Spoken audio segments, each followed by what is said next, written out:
welcome to another edition of Grandstanders Live.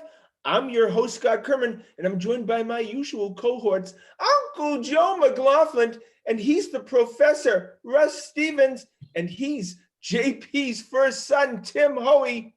Well, we have another great show for you tonight, boys. So let's get it started. We have to start with the number one seed in the American Football Conference. That would be your New England Patriots.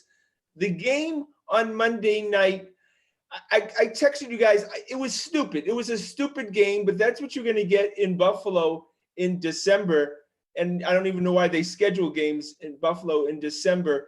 But who won that game? Was it more Bill Belichick won with his coaching, or Sean McDermott lost with his coaching? I think, Scotty, I think they're both the same question, because Bill Belichick, one of his great things about his coaching, he sits back and waits for you to make a mistake. You know, he sits there and he says, I'm just going to go with my plan and I'm going to wait, Pete Carroll to throw on the goal line. I thought the two timeouts called by Buffalo at early in the second half were going to come back and haunt them, and they did. Not running Josh Allen more than they should have done. Not running. I mean, what were they think? I'm a novice, and I'm like, you got this 6'4", 240 guy that can run like a deer back there. Why aren't you running this guy? I mean, I think Buffalo, a combination of if it's coaching, Bill Belichick won it by coaching. And he hates that coach. Hates him. Loved showing him up. Once it was ahead, he was going to stay with it and just keep showing him up the whole game long. Hates him with a passion. Russell, it's kind of remarkable that the Patriots only threw 3 passes in the NFL, and yet their quarterback didn't run at all. I mean, How do you have an offense like that and your quarterback's not involved at all?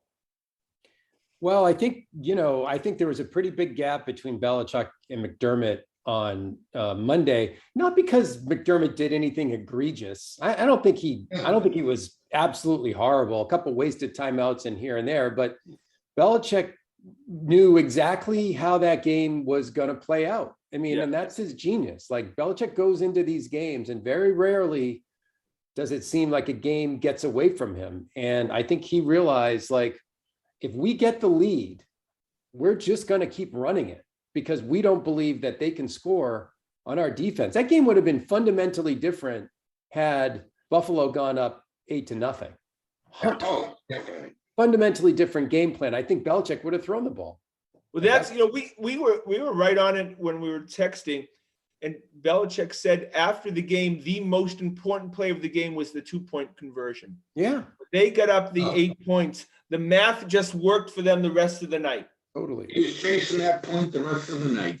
But I was expecting a few throws once they got the wind at their back. Yeah, I could completely understand, with going into the wind, don't throw it. But I thought when they got at their back, they'd try a couple, but they just kept running. I thought that's right, Timmy. I kind of thought, like, even with the brilliant strategy, I still thought like 3 more passes, a couple of shot passes, have Hunter Henry fake a block on the line of scrimmage on a run play action, and just get him behind the defense. And if Mac has any question in his mind about whether he could complete the pass, throw the ball away. Yeah. Or screen pass. We saw a screen pass that was actually effective, but it was like 3rd and forever. Yeah. And at the end of the game, and Joe had mentioned we should have been doing that on 1st down. Yeah. They could have done screen passes.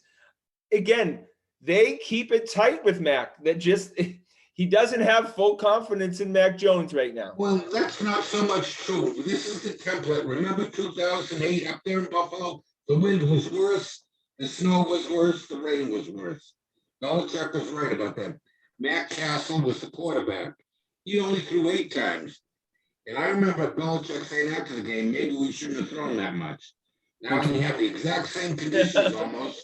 Yeah. That game was worse because remember the guy tried to pick the extra point and the wind blew it behind him. Right. He got almost to the goalpost and then the wind took it and blew it behind the kicker. Look, the Patriots are going to go as far as the defense brings them.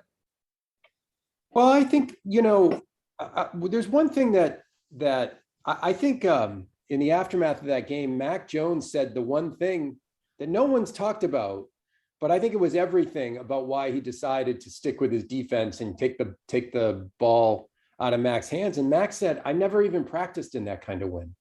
Yeah. So, I mean, what does Belichick's entire history tell you, right? You play how you practice. And the kid got up there in his press conference after the game and said, I haven't not only never played and win like that, I've never practiced. So that's all I needed to know. If he's never practiced in that, do you think Belichick's going to throw him out in a big game and have him do something he's never practiced? And I think that our line was pushing them around. We have two great running backs who were getting the job done. It wasn't until the very end of the game where the Buffalo coach figured out and started shooting the linebackers through the gap.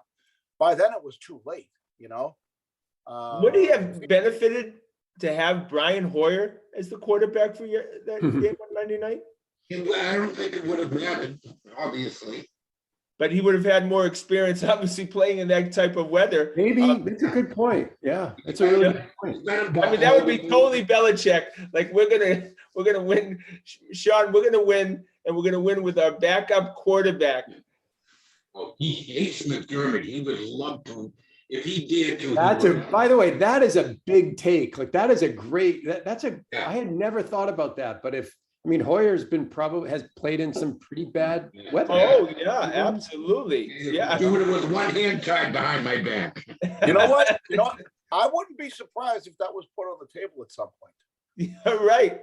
He doesn't have to play Mac every game. Holy crap, that's hysterical. It would have been. I would love to know if that was ever put on the table. It's interesting, but let me tell you something. That may be actually one of that would kill the kid's confidence. This kills me to say this. That actually may be the smartest, most creative idea you've ever had. And it's like being I was just thinking the same thing. It's like being a general of a two-person army. So I'm not talking about. I don't know. I just got. You couldn't just let it stay as a compliment. You couldn't just let me have a compliment. Not even for. You have to have the caveat. He didn't even do a period. I didn't even get a sentence in a period. You can see it was a run-on sentence. Scotty, this is when if you're on the stage, you drop the mic and you walk away. Exactly. I know. Well, that was a great show tonight. I want to thank Corbin, everyone behind the scenes. Well, thank you very much. But look, it was a unique game. They said it was a unique game. But guys like Godshare, who Joe had ripped, and he deserved so. Godshare. Right, and he played, Joe, statistically the best tackle game in 6 years in the NFL. I was going to say that he played more, 80% of the snaps, than any defensive tackle I can remember since Vince Wilfork. Yeah, Scotty, are you saying Scott, are you saying by any tackle in the NFL? The stats have him that there was 58% of the running the plays that went toward him, he made the tackle. He had 10 tackles in that game. That stat had him as the best job of a tackler on the tackle position, defensive tackle position, in the last 6 years. I'll tell you, we were hearing his name all night long. Yeah. Now I'm going to give all the love to Barmore. I think that Barmore has changed that defense where all of a sudden he's getting double teamed and these guys are running free. Yeah, they're paying a lot of attention to Barmore because you didn't hear you heard his name a few times, but not nearly as many as Godshaw's. So, and Russ, he only played half as many snaps as Godshaw, too. Yeah. Russ, it's time in football. It's not always the guy that's getting the name called at the end of the play who's doing the hard work. Oh, yeah.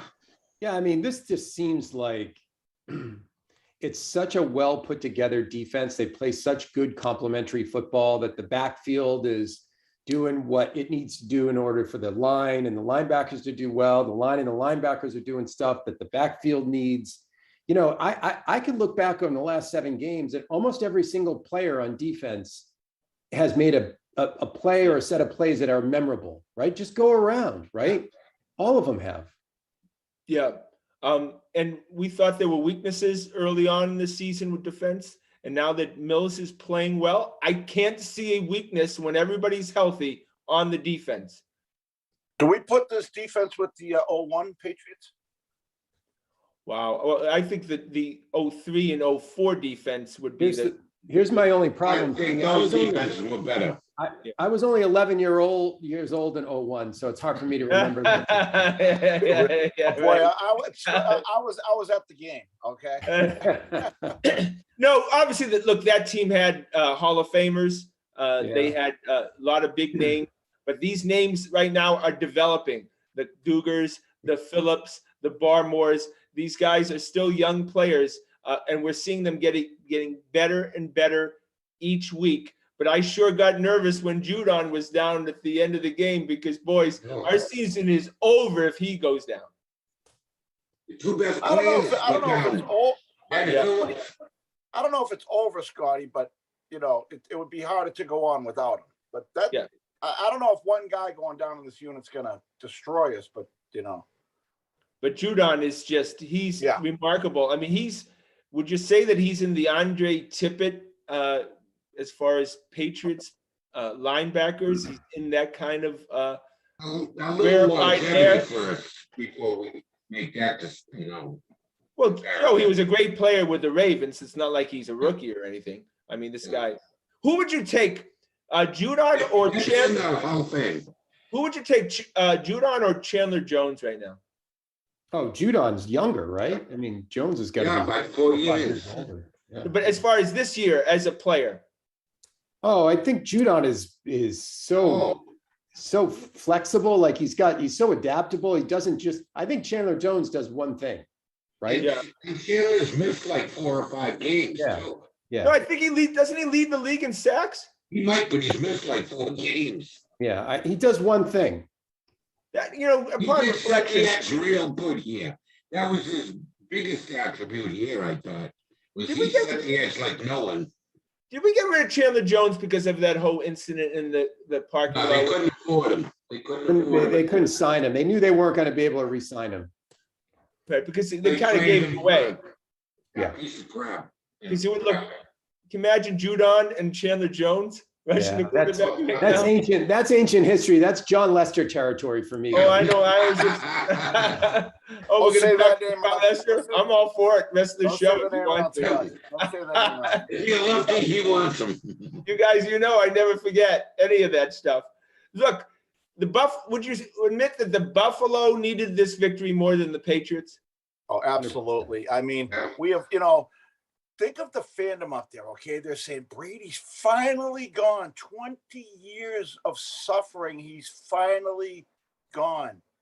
And they get a little taste of it last year, and they think, okay, we're the next Patriots. The next 10 or 15 years is ours. And the Patriots come back, this year and spank them in a critical game on their field. It's got to be killing them. Yeah, they thought we were passing the torch to them. We're just giving it to them for a minute. And why is N'Keal Harry still in the team? The fact is that if the Patriots lose that game, all we're talking about is N'Keal Harry.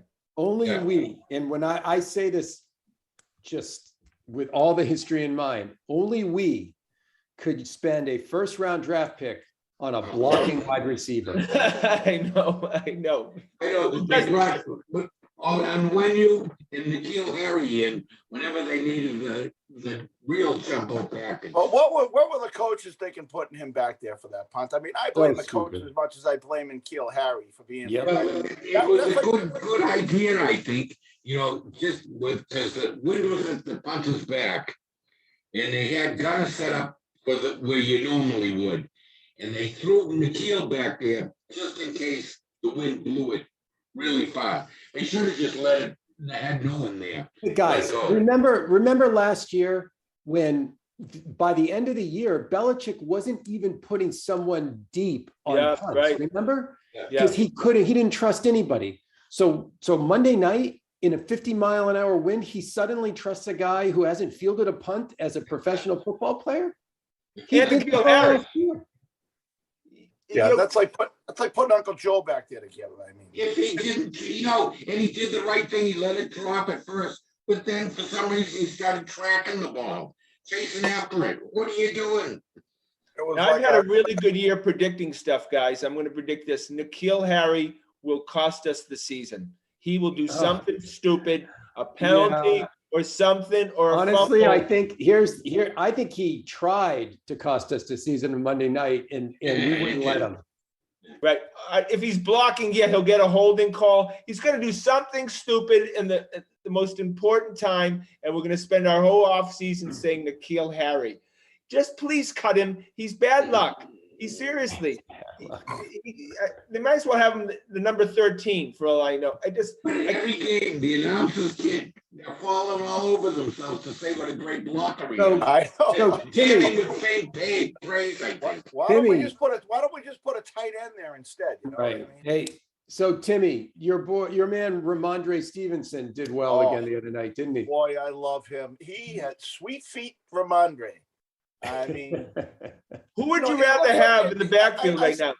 I see a pile 3 yards beyond the line of scrimmage, and then I look up and he's 4 yards past the pile somehow.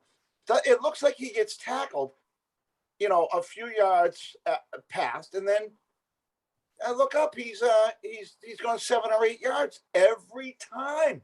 He's the best back we've had here in a long time, as far as I'm concerned.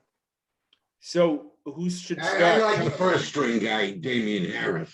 He You would have read- had 2 touchdowns. If I that like- look, 22-yard where he came Here's the up late. thing.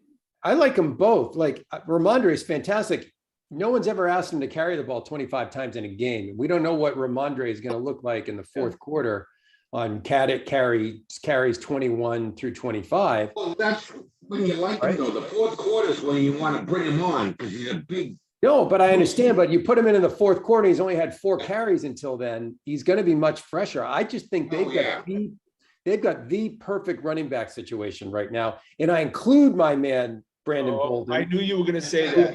who can catch the ball and run the ball. The thing about James White is that we all know when James White was in the game, he wasn't going to run the ball. And He could pick up a blitz. And when you really, really have to secure that ball, Bolden's our boy. Yep. Oh my God, you guys are just feeding into Russ. You knew Russ was going to do that. That was the most predictable thing on earth, that he was going to make Brandon wipe Bolden. your chins off. Oh my God. He gets all excited that we have a third down and he knows who's going to run in and be handed the ball. Brandon, third down, Bolden. Oh That's my right. God. Ball security, Bolden. Ball security Bolden. Well, they the took guys, they control did- on those third downs. Look, hey, you got to give it to Stevenson. That last set of downs where all you had to do is run it and not fumble, he didn't have Bolden in there. He had Stevenson in there. Yeah. And how about Nick Folk, man? That guy is unbelievable. Yeah, absolutely. 41 yarder against that was a tough kick. Oh, Yeah, it must have gone, 8 yards sideways in the air. Unbelievable. this And he guy. should have made that kick against the Bucks. It hit the Yeah. goalpost, and then we win Oh, that the game. 56 yarder. The kid has been remarkable. We got to give props to the offensive line, and we have to talk about Trent Brown. I've been watching film since the game is over. Trent Brown destroys people. And then they don't want to play the rest of the game because they don't want to get near him. Yeah. What happened in San Francisco with him? I mean, did he not try out there? Because he's a road grader. I mean, the guy is a freaking monster out there. He got paid. I think he wears out his welcome. I think that he was playing for the Raiders. Yeah, he's got a motivation problem. He only plays when he wants to play. He's one of those people that Belichick knows how to press the buttons, I guess. Yeah, because ever since he's come back, it's been a different offensive line. Yeah, absolutely. He was the missing piece. And let's give some props to, because Joe rips him almost weekly. David Andrews played really well last week. Joe, you going to give him something? Oh, yeah, okay, give everyone on the line. But I got to say, on that Trent Brown subject, to continue there, all their big runs were to the right. Most teams run to the left. Is the strong side. Patriots were running right all night long. Well, then they put a Wendy there. They had a Wendy over there for 31 plays. So that they're going to keep on going with that. All right, it's time to root this weekend. We're in a perfect situation as a fan. Bye week. Yep. We're sitting on top of the world, the number one, and now we just root for teams to lose. What team are you most afraid of in the AFC? You know, for me, the Ravens always seem to have our number. You know, I go back to that big playoff game with ripped off a 80-yard run on the first play. I was at the game, and the Patriots were doing great that year, and everyone showed up excited. I think it was like 24-0 in like 5 minutes. You know, and they seem to not fear the Patriots, you know, and that quarterback that they have can do some things that are tough to contain, even though teams seem to be containing him these days. But the Ravens always put a little knot in my stomach when we have to go against them. All right, Ravens for Timmy. Joe? Well, I think it's the Titans. If we run into them again and they're a lot healthier, like Henry's back, you know, everyone did that. Julio Jones and the other wide receiver, Brown, you know, that's 3 all-pros coming back. Because their line pushed us around, both sides, the offensive line, defensive line. And they get the skill guys back, they'd be a handful. Russell? Those are both totally legitimate answers. But for me, it's KC. It's just, they seem to be warming up a little bit. You've got a quarterback who seems to be improving. They still have very good skill position players. Their defense has been fantastic. I mean, the underplayed story is that Kansas City next to us has been the hottest team in the AFC. Yeah, you know, I just happened to watch a replay of that championship game with them that went to overtime. I completely forgotten that Mahomes had 29 seconds on the clock and he brought them down for a field goal to tie it up. I mean, that guy he's dangerous. Yeah, he's very dangerous. I agree with Joe. I think it's Tennessee. I think if they do, I don't know if we have many answers for Henry, you know, and you're right. They torched us both sides of the line. And I think Tennessee can beat us at home. I think we can. I'm the team I'm least afraid of is Baltimore, to be honest with you, Timmy. I just think that I'm not impressed with Lamar Jackson when it comes to passing, and I think we can handle him. But let's hope that we don't have to play Tennessee and Kansas City to get to the promised land. Yeah, that'd be a tough road. Yeah, and it's pretty clear that because we play close games that we need this bye. Yeah, we need the bye, and you know, look, if we go 3-1, I think, Joe, we go 3-1, the number one seed is ours because of the conference. Yes, we've got the best conference record. And even if we go 2-2, we have a chance at the number one seed. No, because if we lose one, we'd have 5 losses, and there's 2 other teams that have. Yeah, I know, but that's assuming they all win out. Like, I think at 2-2, you'd need a couple things to happen. Yeah. But like, you'd have 3-1, you're in. You have the first seed because you have a great conference record. But yeah, they've only got 1 loss in the conference. Yeah. And if Buffalo loses to Tampa on Sunday, all we have to do in the next 4 games is beat Buffalo, and we win the division. Or win 2 others. Yeah. Yeah, right. So can you imagine Buffalo? They have this demoralizing game on Monday night in terrible weather, and now they got to go face Tommy B when they still probably haven't gotten over the loss. Yeah, daddy. Yeah. They're going to get wiped out. You know his record against Buffalo? I saw this. 32-3. Oh my God. Could you imagine? He's 32-3 against Buffalo. You know, it's like one nut got kicked and now they're going down to get the other nut kicked. Oh, what was the stat? He had more wins in Buffalo than any quarterback for Buffalo since Jim Kelly. I think that's the most home wins. Isn't that right? That's Joe. Isn't that? I think that's the stat, right? That's the most extraordinary stat in the history of Tom Brady. And what was Kelly? You got to go back to like 91. That means it's 30 years. You know, I wonder how much the alcohol sales went up in Buffalo. Like Oh my God. I'll just drown in their misery. I They know. are They weren't psycho. jumping into the tables after that game. No, that's for sure. Well, we're gonna have lots of fun this weekend. No pressure, boys. It's just rooting against teams, which can be fun when your team's sitting there in first place. No pressure this Sunday, and then we'll talk about the big game against the Colts next week. All right, we go to our Boston Red Sox because it's Boston Red Sox all the time, boys. We're in a lockout, but that doesn't mean there's not plenty to talk about. First of all, it's all about whether now they're going to sign Carl Schwarber or this guy Suzuki. That's the big question of the week. Would you rather have the known in Schwarber and a non-athletic player, or potentially a star with a guy who has a bigger ceiling but has never played in the major leagues? Great outfielder, supposedly, though. Yeah, great athlete, but you never know with these Japanese players. Obviously, And Atani. it can cause, and having a Japanese player can cause some problems with the club too, because they need an interpreter and a whole entourage around them, that every other player doesn't get. Trade JD, sign Schwarber, and get the Japanese player. Everyone's Sounds good. I'm buying on that one. No. Timmy. Not Tim. Timmy doesn't speak Japanese. Why, Timmy? You don't want what you want to keep? JD's my binky, man. I He love loves JD. That's right. That's right. I forgot that. Next to batting six, JD Martinez, make my day. I know, right? I just love seeing him get up to bat. I have a lot of faith when I see him step into that batter's box. Yeah, he's a perfect DH. I mean, he's one of the best DHs in baseball, year in and year out, and maybe statistically he was the best DH again this year.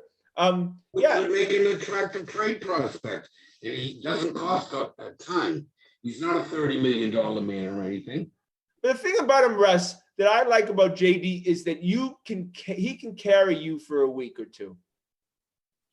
Look, I think any given, I'm thinking more Schwarber being 6 years younger than JD. And if you're going to sign, if you're going to pay the same money this year and you get a guy locked up for like Schwarber for 4 years at a decent contract, that's a nice addition to your team moving forward.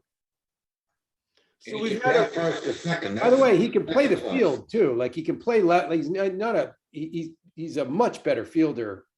Again, talk about being a general of a two-person army than JD. So, yeah, I mean, come on. Yeah, I mean that's it probably makes sense, but I love me some JD Martinez. Oh my God! Stay true now, Timmy. You guys all have your binkies, and you're ragging me about Jimmy G. He's my Jimmy G. All right, so the Christmas list. Timmy needs a JD Martinez jersey. Russ needs a Brandon Bolden jersey. What are we giving Joe for a jersey? How about Dennis Schroeder? Shooter for him. Yeah. No. And It's got to be a He's going Sony. to be gone in a couple There's months. only one thing it could be. It's a Sony Michel jersey, but it's an LA jersey. A Rams one. A Rams Yeah, one. right. Yeah. Well, Those blue and gold that them and the Chargers have best looking uniforms in the league. Well, needless to say, Uncle Joe is paying all our restaurant tabs for a year if the Rams win the Super Bowl. Oh, yeah. But the Cardinals seem to be the team of, destiny this year there, even though I'm really not sold on them. Yeah, I'll take the Patriots Cardinals Super Bowl. Oh, yeah. Over any of the other contenders in the, Tampa and the others. Well, the NFL wants a Tampa, New England. They want that Super Bowl in the worst way. Roger Goodell can taste it. Oh my God. Now I saw the stat where there's a 10% chance of that happening. We know it's 50-50. Up to 30% now. Oh, is that right? Yeah. Oh Here's my. the deal.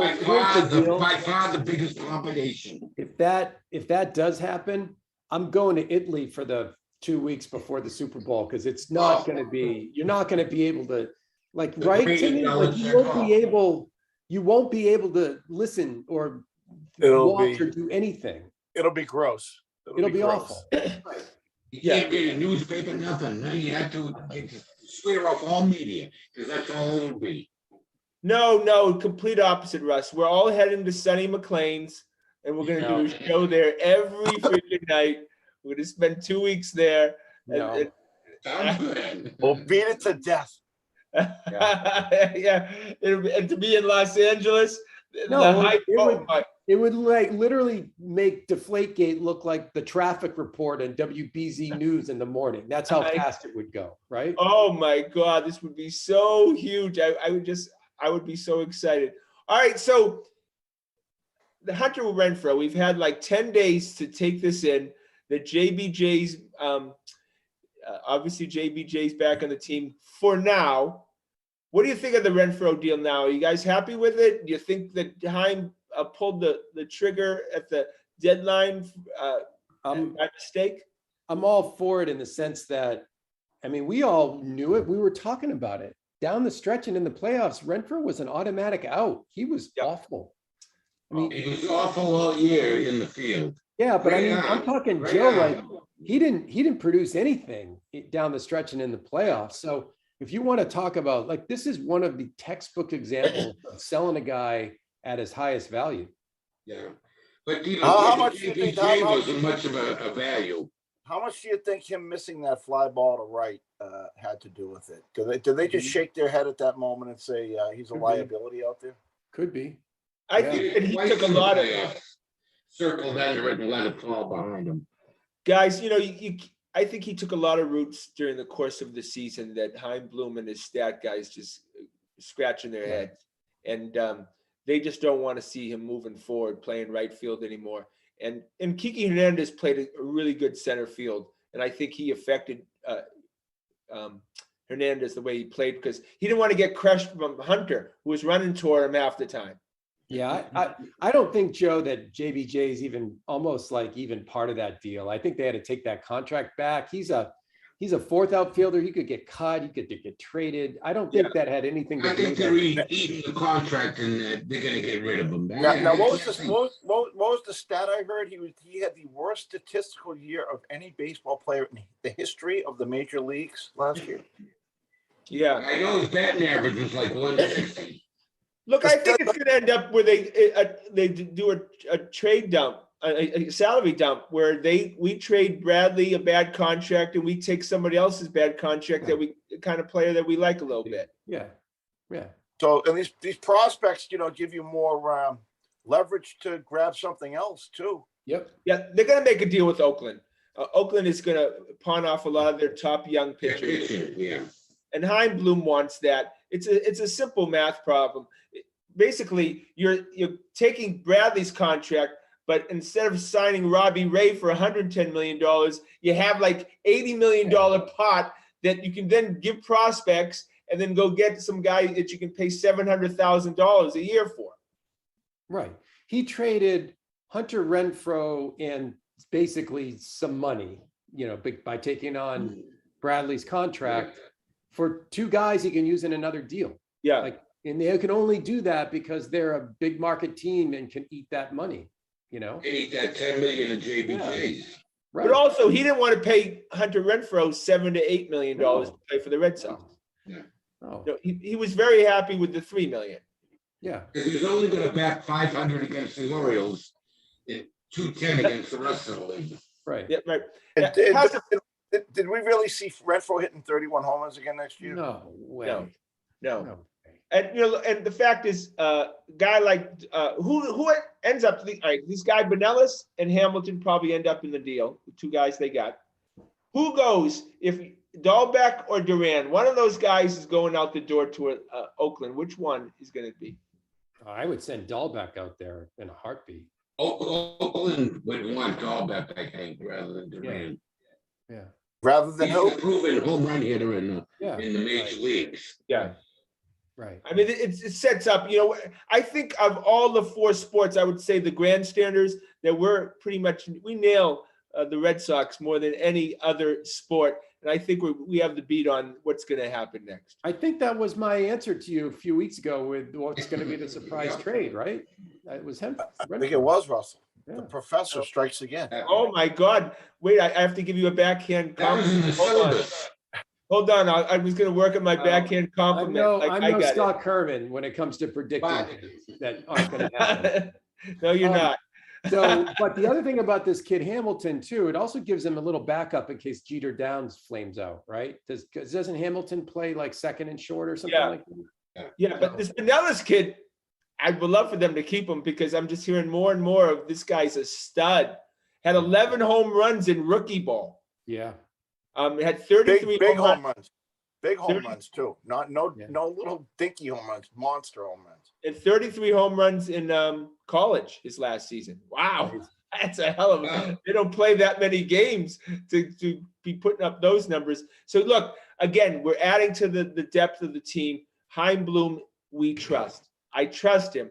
He knows what he's doing. What he did last year was pretty remarkable, boys. It was remarkable. I mean, you heard us all at the beginning of last year. It was a will they be in last? Will they be in last or second last? Was pretty much how we were thinking. Except for Scotty with his 90-win prediction. There you go. You ragged on me so much, Timmy. I can't tell you. Did we make a bet?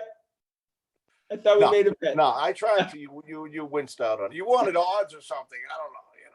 I wanted odds. You said it, but you didn't want to stand behind it. You know what I mean?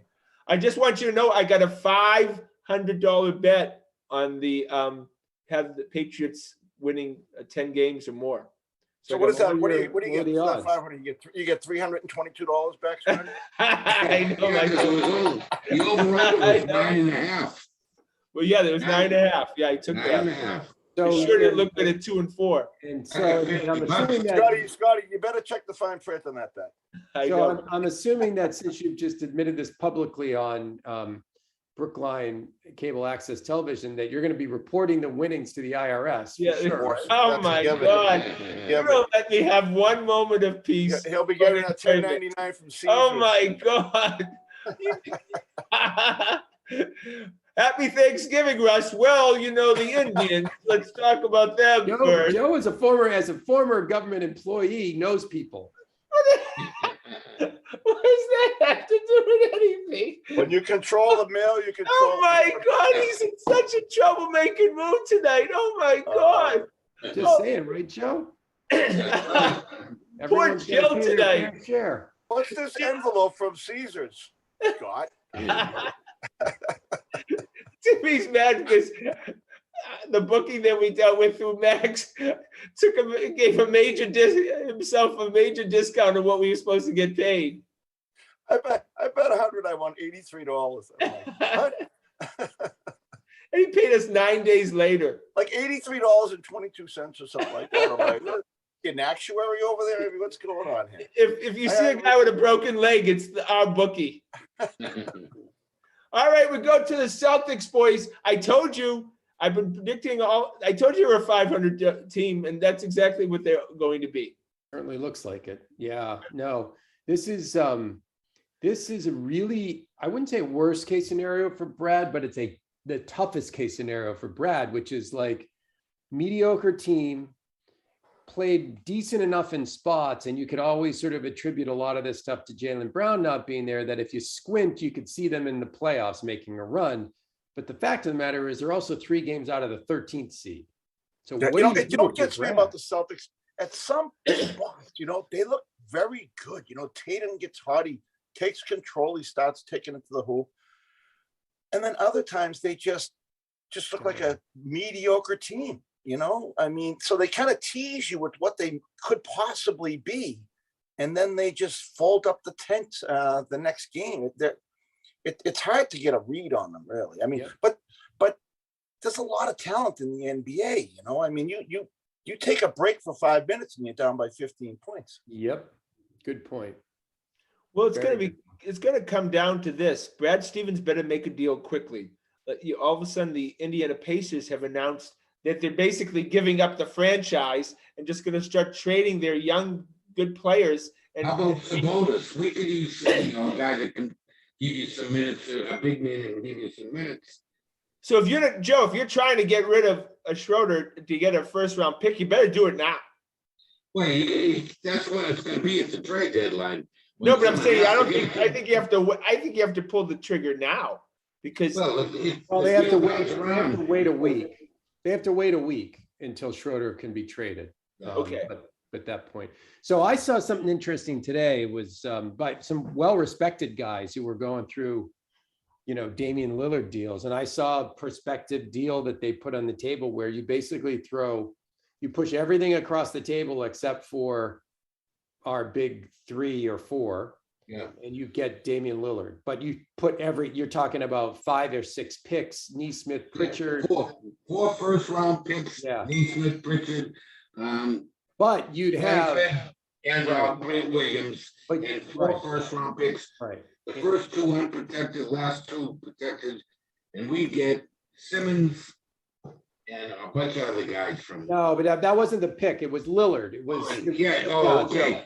You would get. Would you throw basically the Celtics' future, Scotty? Right, but you'd have Rob Williams, Jaylen Brown, Jason Tatum. You'd still have Marcus Smart and Damian Lillard. Well, I think I would do that because those picks would have great value. We know what mid 15, Right. 17 Good point. Picks. But it's Russ, I'm going to give you credit as I do all the time. And you were right. The last few weeks you said we got to take a step back here from Jaylen Brown. When he plays, he's a very nice player. We like him a lot and looks like a superstar. But the fact is, this guy can't stay on the court. There's For 7 years. yeah. years now. There's 7 and 7 with him, and there's 6 and 5 without him, which means they're basically as good with him as they are without him. Yeah. So would you add Brown into that deal and then take back some of the picks and whatever? And To your point, I wouldn't. You have to get another wing to go to replace it, though. Right? Because those picks, I would look, if you felt like the question came down to, guys, with those 5 or 6 players, do you feel like you could win a championship or 2 in the next 2, 3, 4 years? Because you'd do that at that point. I think you do it even if you could win 1. Right. So, I mean, the Celtics gave up their future to get KG and Ray Allen. I mean, there wasn't a lot left after that was over. Right. And we also know in the NBA, if you have a upper echelon team, you're going to get those guys. You're going to get the Blake Griffins of the world and all these guys to fill the roster who will help contribute to possibly a championship run. Yeah. What about you, Timmy? Does Jason Tatum have that cachet where people want to come and play with him yet? Well, Damian Lillard does. I mean, that's for damn sure. Lillard definitely does. Would you trade your future, Timmy, as someone who goes to a lot of Celtics games to see? I think you have to right now. I mean, the future is now in the NBA. I mean, these teams are recreating themselves yearly now. These guys move around. It's a players' league. They go where they want to go now. I mean, so you could have all the money in the world, but the guy says, I don't like the winter. I don't want to play in Boston unless you show that you have a chance of bringing that trophy home at the end of the year. That's the only thing Boston really has to offer is a chance to win a championship if we got a Lillard. Wow, you'd be stacked. Still Golden State and Phoenix look awful tough out there in the West. All right, for the audience, Russ, what are we talking about as a package? It was salary wise. So listen, yeah, it was Horford and Schroeder for salary. Yeah. It was Pritchard and Neesmith. There may have been another younger player or 2, but then it was basically all the picks for the next 6 years. Basically, you can only trade a pick, your first round pick, every other year. The other years they are pick swaps. So basically, it's 3 first round picks and 3 pick swaps, plus those guys for Damian Lillard and a couple of other, secondary players. And McLemore and yeah, right. So you would have Robert Williams, Jason Tatum, Jaylen Brown, Marcus Smart, Damian Lillard, probably Romeo Langford, and whatever flotsam and jetsam you can bring in at that point in time. Yeah, right. Oh, you have to do that. You have to do that because Horford and Schroeder are not the future of this team. Nope. They're Draft both gone. They're both gone, right? Yeah. Schroeder's gone. Yeah. The draft picks, we're hoping wouldn't be, lottery picks. So you're not worried about that at all, because we know what you get is the Neesmiths and the Pritchards. And Neesmith and Pritchard are just hanging on in this league. Yeah. They're nice players at the end of the bench. Yeah, they're a dime a dozen. Yeah. There's Wow. 8,000 guys in the G League waiting for a spot. How old's Lillard? 29. And how long is his contract? He's signed for a few more years. He has said that he wants to re-sign the biggest contract in like NBA history. So I'm all for it. I'm not. I hate to say it. I'm not really that familiar with him. Where is he in the league wise as top players? He's a top 12 player, Timmy. I mean, he's a legitimately a top 12 player. And he's really a clutch guy. Is he in the KG category? No, he's a guy. Kevin Durant category? No, I no. I mean, I think he's like between 5 and 12, 6 and 12. He's like a Kyrie Irving when he wants to play. He's a better. I mean, he's a 1,000% better teammate. Right. But he's that kind of player. Yeah, you're right. And he's the guy who's going to take the last shot. He's the guy who could take the last shot. By the way, like, this may be one of those things where you go to, because remember, now you're in an era where you've got to keep your stars happy. If you go to Tatum and Brown and they really want this deal, it makes you even more likely to do this deal. Oh my God. And then all of a sudden we're talking about this year, a legitimate contender for a title. I mean, I think that's right. And Brad Stevens would be doing what Danny Ainge has not done since the KG era, get that third star. Yeah, That's well, because like I said before, Schroeder's gone. I mean, there's no way he's coming back. So that's an automatic right there. Now Horford, he's pretty much gone too, right? He's got 2 years left, but yeah, this year and another. This year he'd be an expiring contract. He'll probably go in the off season. Yeah, you have to give him up. Yeah, that's essentially the deal. It's Horford, Neesmith, Pritchard, Schroeder, and then just basically between now and 2028, you're either giving or switching picks with Portland. That would be a momentous deal. That would be one of the biggest deals in the history of Boston sports. Wouldn't you agree? Yeah. Oh yeah. Yeah. To get that kind of star in a trade in that level. So That'd be like the KG deal. You give up, half the team for him. Did we miss any of those players ever? No, I mean, it did well. He had a good long career. The risk in this is you don't, either it doesn't pan out, Brown leaves, Tatum leaves, and those picks from like 2024 through 2028 are just, it's the Brooklyn thing. Like, you don't want to become Brooklyn, right? Because Brooklyn convinced himself to make that trade for Pierce and Garnett because they said, well, we're going to be a top 10 team for the next, 5 years. And then they bought. But they were the only ones thinking that. We all knew that their legs were gone. Yeah. Where's Lillard in his career as far as, how much time does he have left? Is he still, yeah, the problem with smallish point guard, he's 6'2", he's not as small, he's more Kyrie size. Defensive liability. They don't have the longevity in their defensive liabilities, right? So, there's a difference between a KG, Timmy, and a KD and a guy who's really 6'2" or 6'3", right? Is he a stout guy? Is he big or is he? He's well built. He's not slight. He's well built. I think you got to go for it. Look, the fact is you have to compete against the other teams in this town right now. And all of a sudden, the Patriots, they thought there was going to be a respite, and the Patriots are number one. They keeping number one. The Red Sox are now solidified as number two. The Celtics are always been fighting with the Bruins for that third spot. If all of a sudden you don't do something, a huge deal, all of a sudden, where are you in the Boston sports landscape? True. And I'll tell you one thing about the Bruins. No matter how bad they get, they have their loyal, diehard fans. They're going to pack that place no matter what.